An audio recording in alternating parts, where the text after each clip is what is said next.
টুনির মা ফোনে কথা বলছিল আর টুনি খেলা করছিল। টুনির মা যখন চলে যায় টুনি হাঁসটা নিয়ে ঝাঁপটায় জলেতে। টুনির মা বুঝতে পারেনি টুনি ডুবে যাচ্ছে। টুনির মা সেজে গুজে বাইরে বেড়াতে চলে যাচ্ছে। টুনি তো ওখানেই ছিল জলে। টুনির মা একটা ছেলের সঙ্গে গাড়িতে করে বেড়াতে যাচ্ছে। টুনির বাবা বাড়িতে আসলো।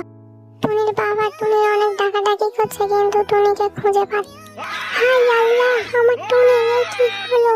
আমার টুনি তো জলে ডুবে গেল। আমার টুনিকে বাঁচাতে হবে। ডক্টর সাহেব, আমার টুনিকে বাঁচান। আমার টুনি ছাড়া আর কেউ নেই।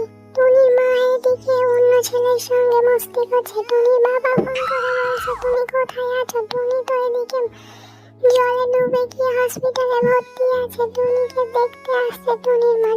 টুনির বাবা মা কান্না করছে। টুনির মাকে পুলিশ ধরে নিয়ে যাচ্ছে। তাও কেউ লাইক সাবস্ক্রাইব করছে।